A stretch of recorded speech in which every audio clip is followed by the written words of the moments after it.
नमस्कार दोस्तों, स्वागत है आपका हमारे चैनल बोलती कहानियां पर। आज हम बात करेंगे धनतेरस व्रत कथा और उससे जुड़ी रोचक और अद्भुत लोक कथाओं के बारे में। ये कहानियां न केवल हमारे भारतीय समाज में महत्वपूर्ण स्थान रखती हैं, बल्कि जीवन में समृद्धि, स्वास्थ्य और संतोष के महत्व को भी रेखांकित करती हैं। आइए जानते हैं कैसे यह पर्व माँ लक्ष्मी, भगवान धन्वंतरि और यमराज के आशीर्वाद का प्रतीक बना और इसकी पूजा का महत्व क्या है। गरीब किसान और माँ लक्ष्मी की कथा। प्राचीन काल में माँ लक्ष्मी ने भगवान विष्णु से आग्रह किया कि वे धरती पर भ्रमण करना चाहती हैं।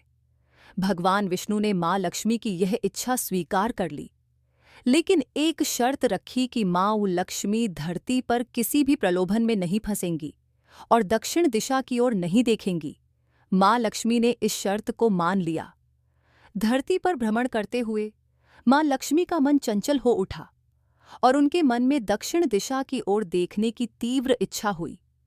जब वे उस दिशा में देखती हैं तो वहां उन्हें पीले सरसों के फूलों और गन्ने के लहलहाते खेत दिखाई दिए। उनकी सुंदरता को देखकर माँ लक्ष्मी मंत्रमुग्ध हो गईं और गन्ने का रस पीकर उस सुंदरता का आनंद लेने लगीं। भगवान विष्णु ने देखा कि माँ लक्ष्मी ने उनकी शर्त तोड़ी है। वे क्रोधित हुए और माँ लक्ष्मी से कहा कि उन्हें इस भूल का प्रायश्चित करना होगा। उन्होंने माँ लक्ष्मी को आदेश दिया कि वे अगले 12 वर्षों तक एक गरीब किसान के खेत में सेवा करेंगी, जिसने सरसों और गन्ने की खेती की है। माँ लक्ष्मी ने यह बात मान ली और उस किसान के खेत में सेवा करने लगी। माँ लक्ष्मी की उपस्थिति से उस किसान की किस्मत बदल गई। उसकी फसलें भरपूर हुईं और उसका खेत लहलहाने लगा। किसान रातों रात समृद्ध हो गया और धन धान्य से भर गया। 12 वर्षों के बाद जब माँ लक्ष्मी को वैकुंठ लौटने का समय आया, तो भगवान विष्णु साधारण मनुष्य के वेश में उन्हें लेने आए। किसान माँ लक्ष्मी को छोड़ने के लिए तैयार नहीं था। तब माँ लक्ष्मी ने अपनी असली पहचान बताई और उससे कहा कि वे हर साल कृष्ण त्रयोदशी की रात को उसके घर आएंगी। इस घटना के बाद से ही कृष्ण त्रयोदशी, जिसे धनतेरस भी कहते हैं, पर माँ लक्ष्मी की पूजा और स्वागत की परंपरा शुरू हुई। इस दिन लोग घर को साफ सुथरा करते हैं, दीप जलाते हैं और माँ लक्ष्मी की आराधना करते हैं ताकि वे कृपा बनाए रखें। भगवान कुबेर की पूजा का महत्व। धनतेरस के दिन भगवान कुबेर की पूजा का विशेष महत्व है। भगवान कुबेर को धन के देवता कहा जाता है और उन्हें समृद्धि, ऐश्वर्य और संपत्ति का प्रतीक माना जाता है।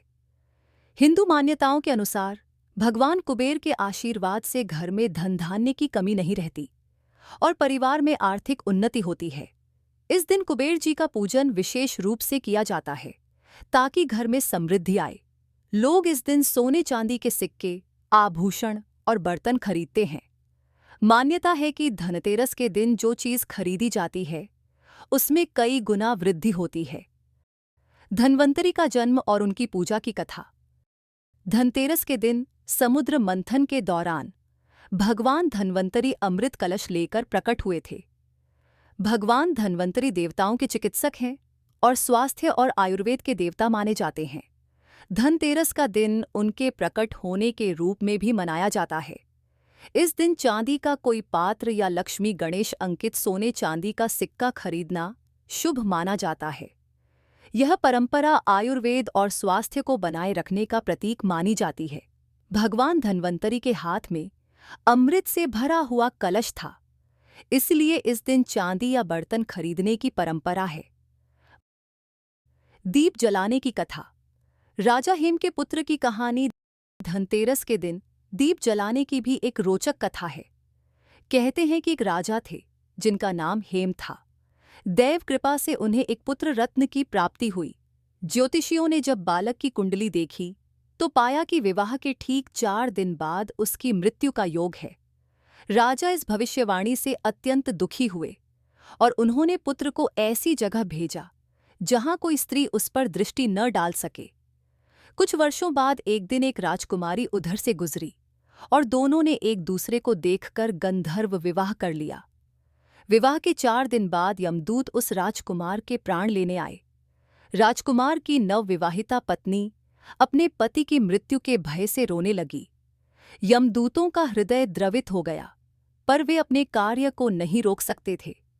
जब यमराज को यह बात बताई गई तो उन्होंने उपाय बताया कि जो व्यक्ति कार्तिक कृष्ण त्रयोदशी की संध्या को यमराज का पूजन करके दक्षिण दिशा में दीप जलाएगा, उसे अकाल मृत्यु का भय नहीं रहेगा। तभी से इस दिन दीप जलाने और यमराज की पूजा की परंपरा शुरू हुई। जैन धर्म में ध्यानतेरस का महत्व। जैन धर्म में धनतेरस को धन्यतेरस या ध्यानतेरस के रूप में जाना जाता है।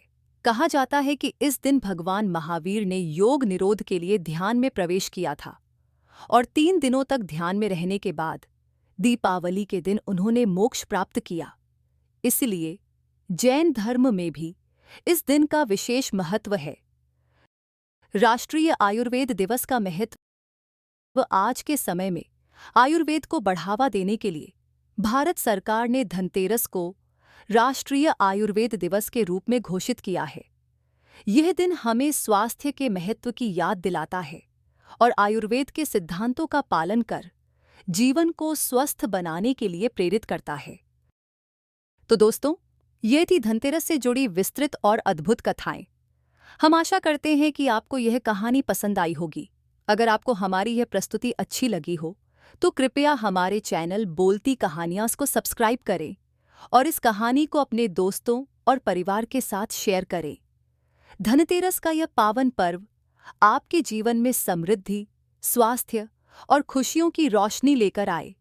धनतेरस की हार्दिक शुभकामनाएं।